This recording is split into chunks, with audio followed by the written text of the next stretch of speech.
Hello and welcome to a video in the series FRCA Notes, where each video aims to summarise an article published in the BJA Education.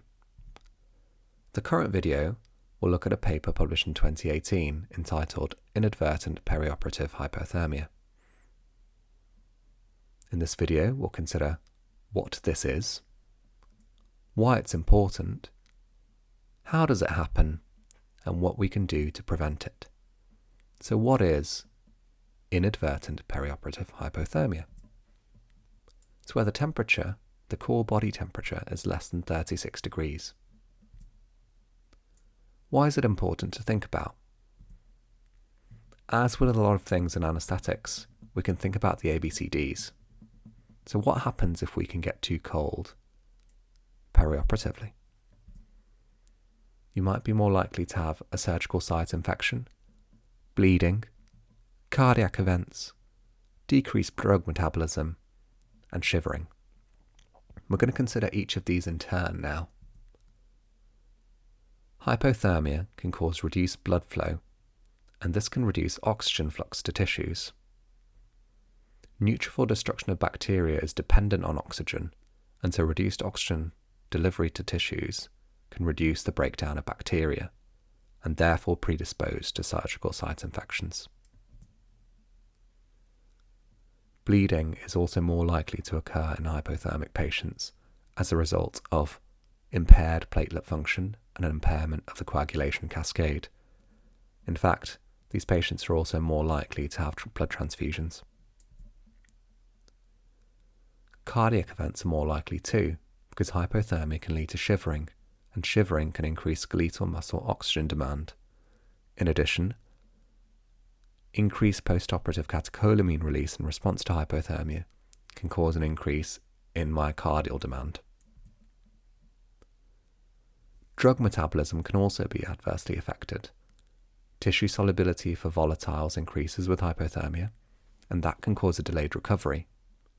In addition, hepatic metabolism is reduced, and that can lead to a prolonged action of propofol and opiates. Neuromuscular blocks can also be prolonged due to this reduction in hepatic metabolism or by a reduction in Hoffman metabolism.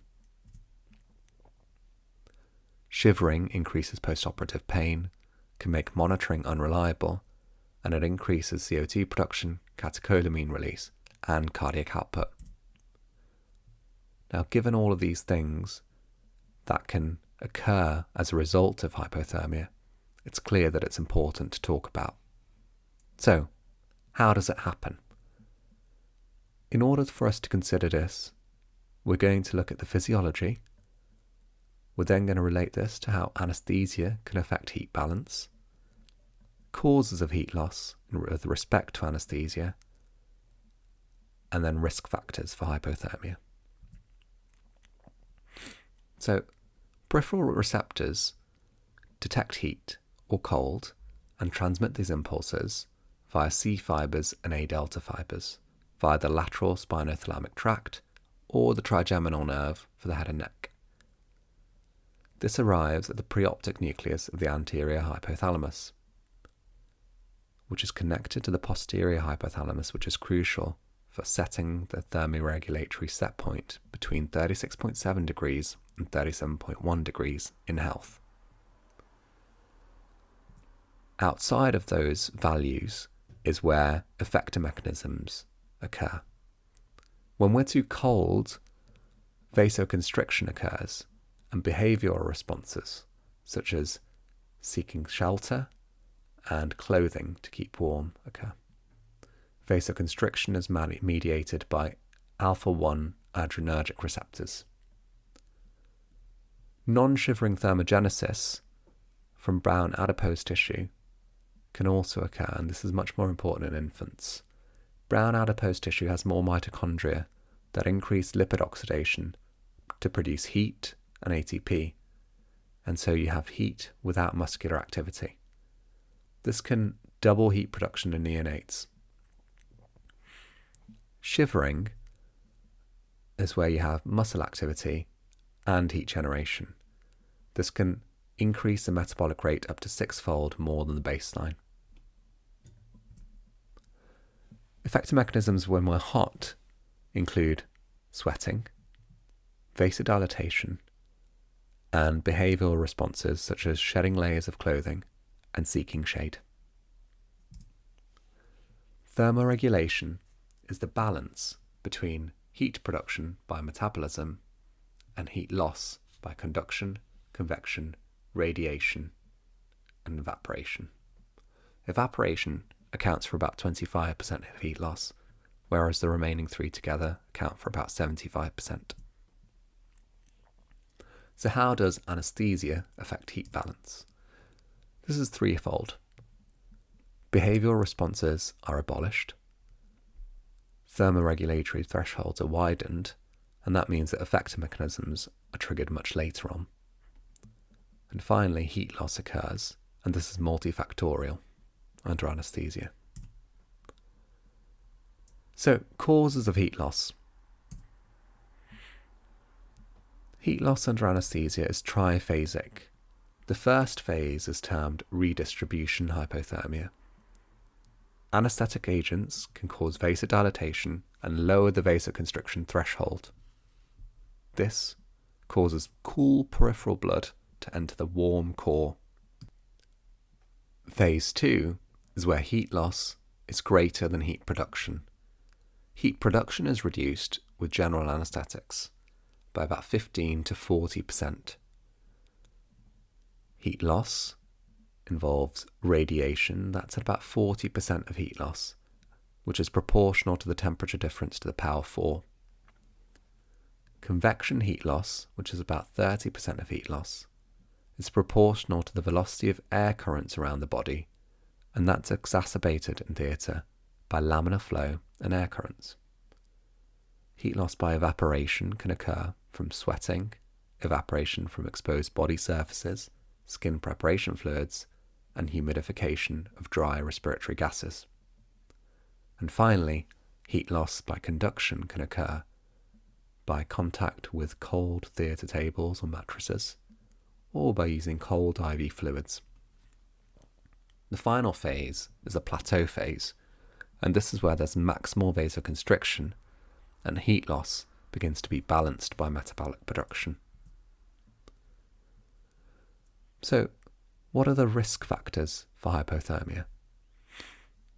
As with everything, it's helpful to try and classify this, and here we can think about patient factors, anaesthetic factors, and surgical factors that are risk factors for hypothermia.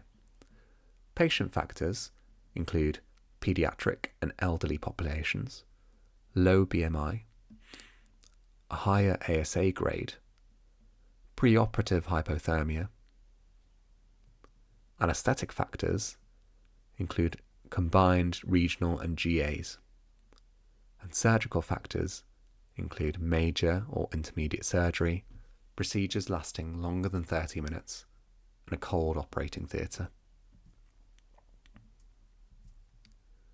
So we've thought about what inadvertent perioperative hypothermia is, why it's important, and how it happens. Now let's consider what we can do to prevent it.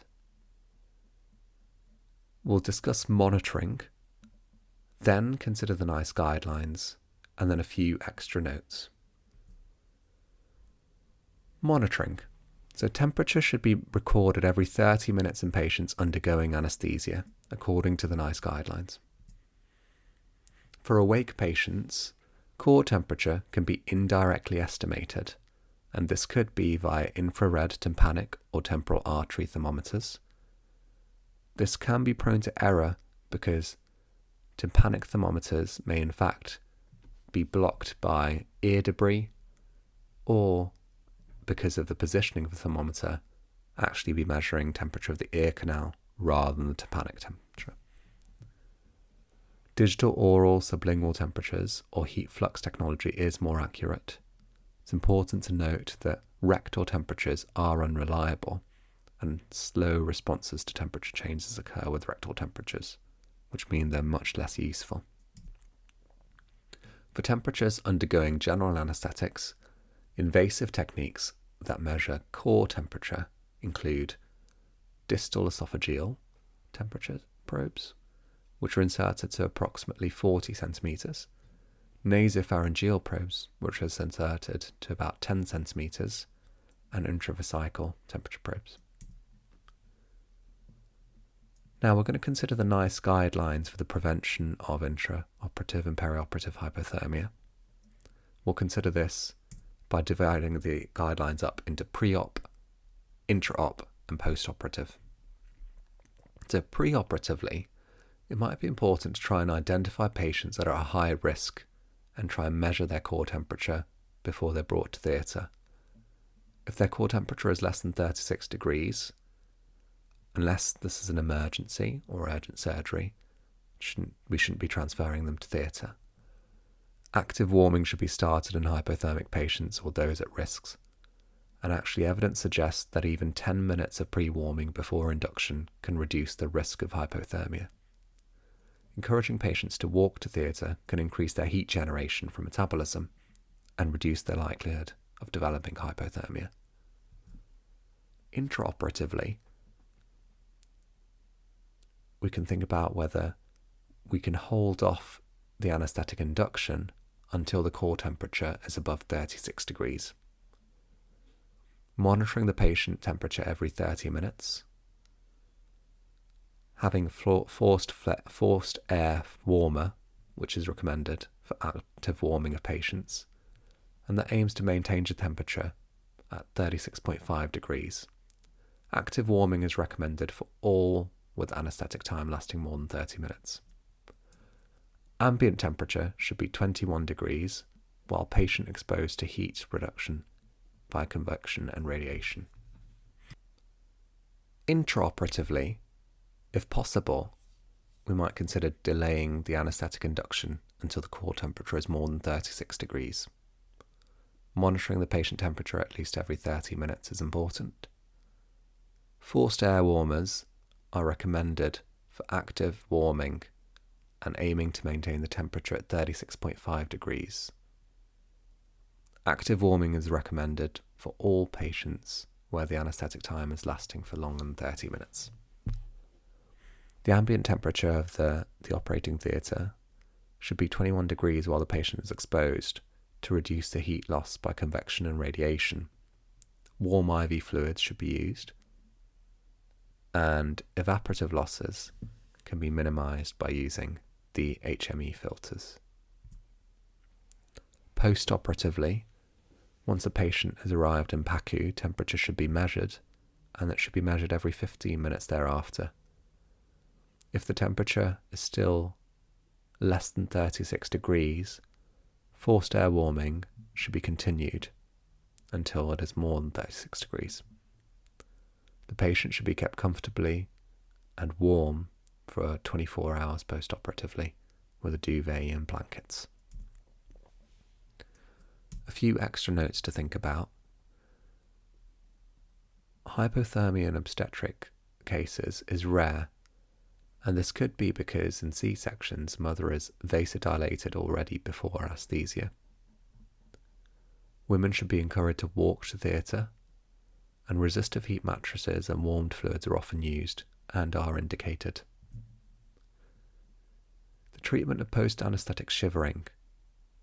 It's important not to treat shivering independently of temperature.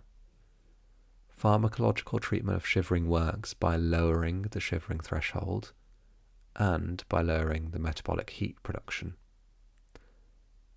Several drugs can be used, and they include pethidine, clonidine, and doxapram.